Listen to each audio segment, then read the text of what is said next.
Got me a cup of coffee. Man, it's really sunshiny.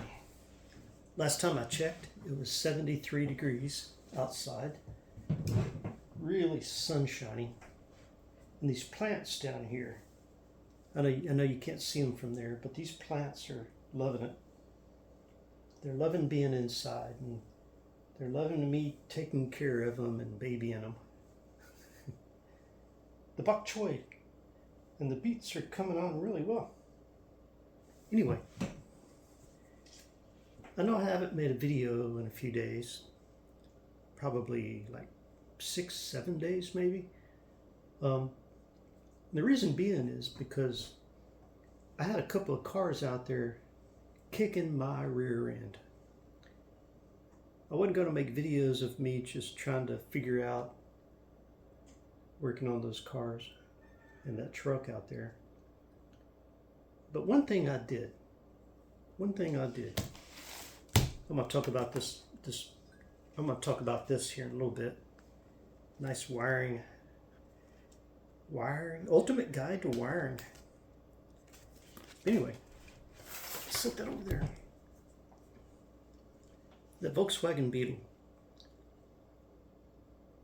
I had to replace the crankshaft position sensor, and that's a sensor that senses how the crankshaft is moving inside the engine, and the crankshaft moves the pistons up and down, and through the timing chain turns the cams, which open the valves, and all that together, everything figures out when to put fuel in and when to spark the spark plugs.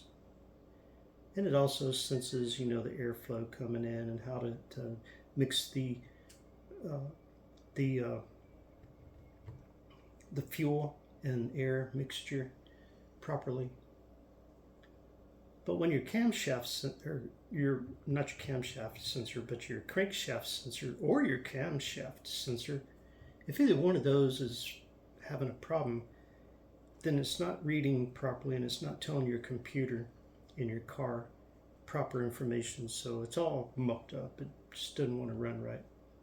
But I had replaced that crankshaft position sensor, and the car had started and ran, and I had taken it down the road, way down to a church, went through their parking lot, turned around and came back, and then took it for another little spin out. And after I came back and parked it, it never worked again properly. Something was not right. So I kept on, looking at everything, thinking I've already replaced that crankshaft position sensor. But then it dawned on me, I forgot before I took it out for test drive, I forgot to put that shield underneath. And those cars sit so low, right? And that shield underneath helps protect anything under your car, like any kind of hoses or pipes or wires, or just general structure of your engine and transmission. And that metal shield, like if you're going down the road and they sit so low to the road, say this coffee cup was sitting there, it'd come along, bam, hit that coffee cup, and whatever's under there would get hit. So apparently that's what I did.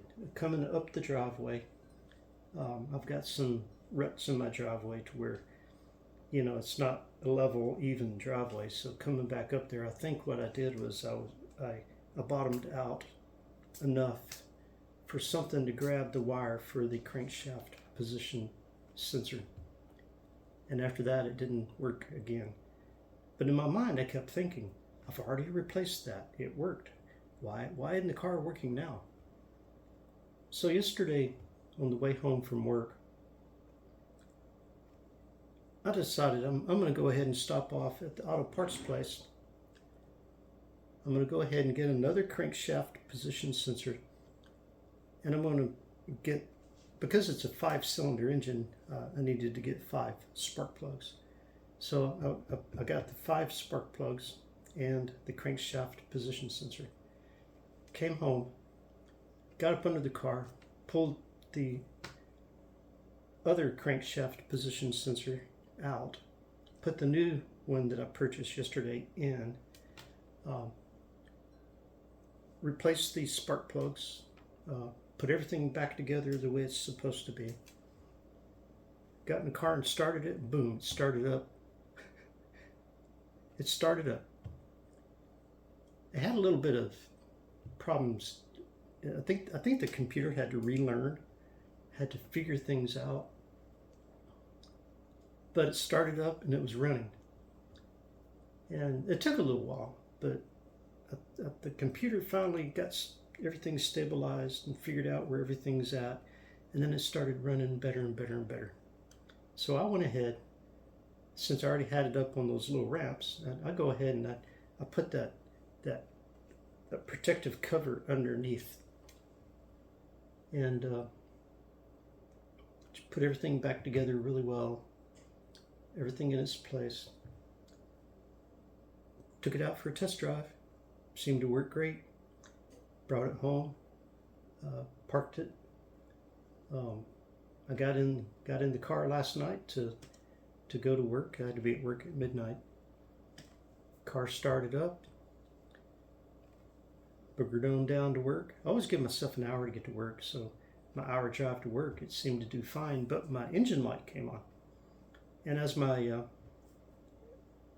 because as the operation of the car didn't feel different, it didn't seem different, right? So I was going on, and I got to work, and I parked it, and I needed to get inside and get busy, so it sat out in the parking lot until I got off work this morning and went out to the car and started it up, and I had a tough time starting, and it was running rough, and of course my engine light was on, but luckily I had my OBD2 tester, and that's the tester that you plug in and plug under the dashboard, and it'll give you codes. And when it gave me the code, it was the P0332,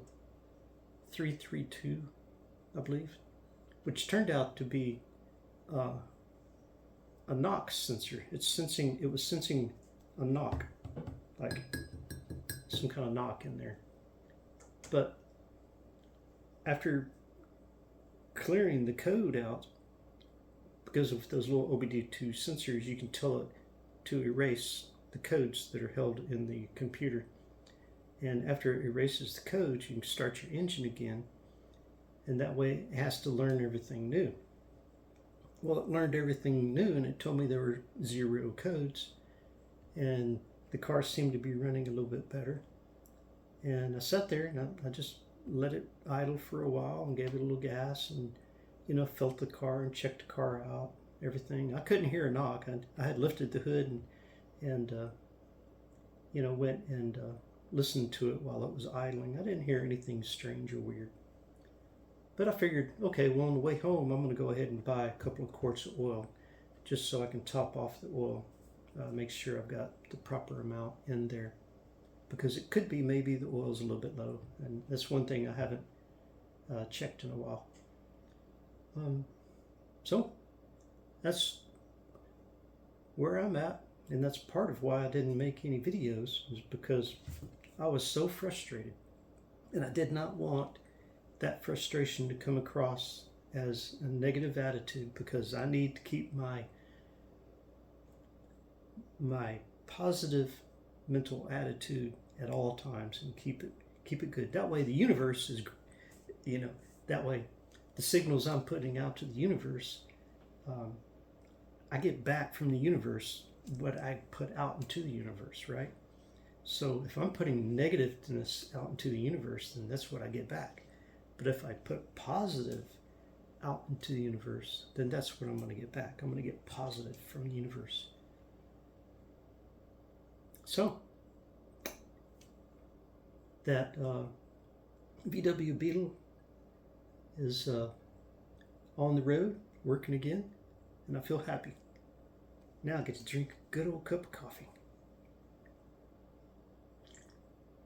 Oh, and this, the ultimate guide, the ultimate wiring guide. I'm going to be looking through this, and I want to be helping do some electrical wiring, running new electrical outlets and things, and connecting, putting in some circuit breakers in a breaker box, doing some dedicated lines out to a few things, and we're going to follow the guidance of what's in this book. This book goes over all kinds of stuff for electrical stuff. We're going to, one thing I always like to do is I always love to follow the safety rules, especially when it comes to things that can hurt me. If I follow all my safety rules, then then the electric work that we do will be done per code and per safety and fire marshal rules, and everything worked good and hopefully last forever. So that's what this book is all about. I'm going to be doing some electrical work in the cottage, and also at the old farmhouse, and at the old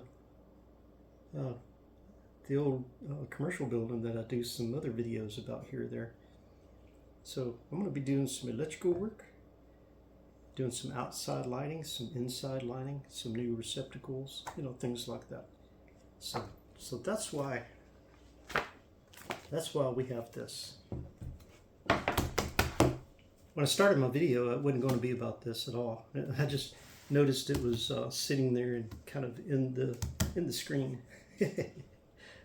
So I do plan on making some more videos. I've got some projects that I'm working on, and I'm going to get busy on that. I'm going to drink my coffee.